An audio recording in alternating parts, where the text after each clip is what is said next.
The average person doesn't really understand what we're missing. Okay, so there's a building, just build another one. Arav Pinkus writes, an analogy of what happened.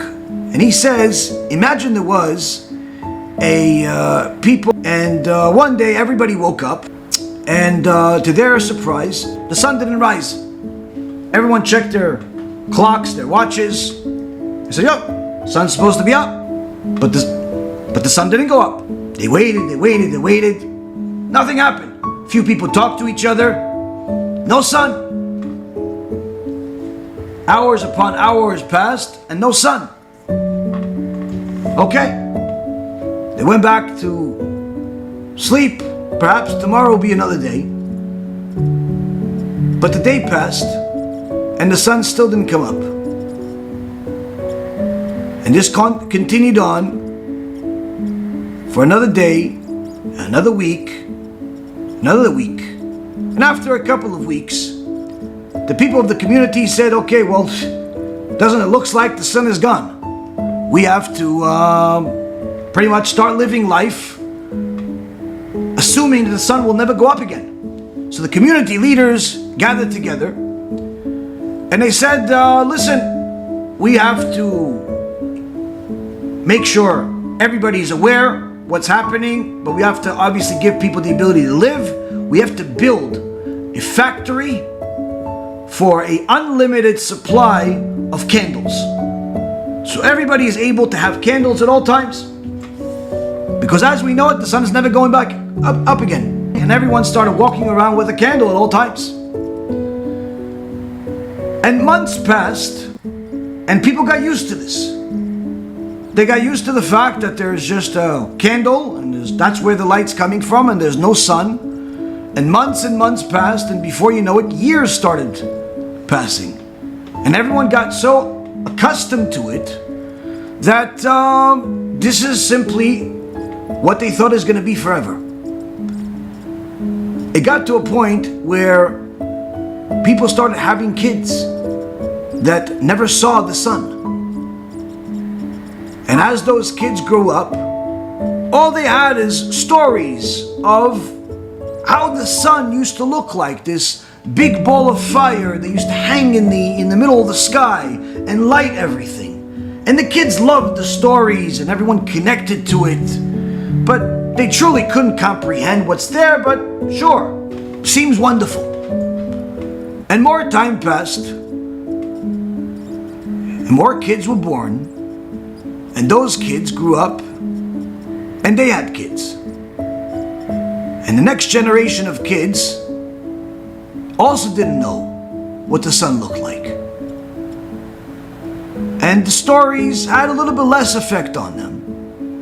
Until one day, someone invented the electric bulb.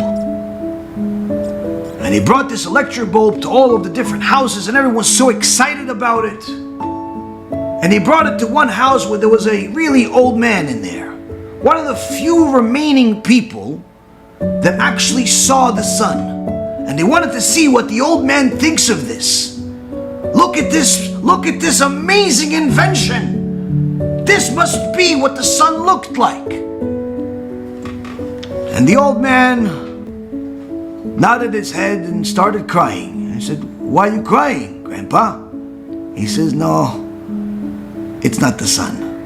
What do you mean? But look how much light. The candle was only able to give us light just for us to see right in front of us, a couple of feet in front of us, where the light bulb lights up the whole room. Is it not even as good as the sun? And the old man says, no, it's nothing in comparison to the sun. The sun used to bring light, not just to the entire room, not just to the entire street, and not even to the entire town, but the entire world would have a light that's unmatched.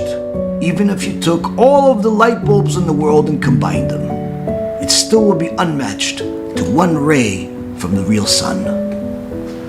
And of course, this new generation had no idea what this old man is talking about. What do you mean? How can it have so much?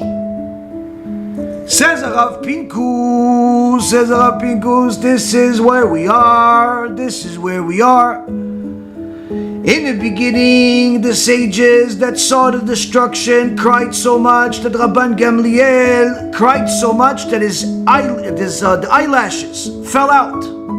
He cried so much that he had no eyelashes anymore.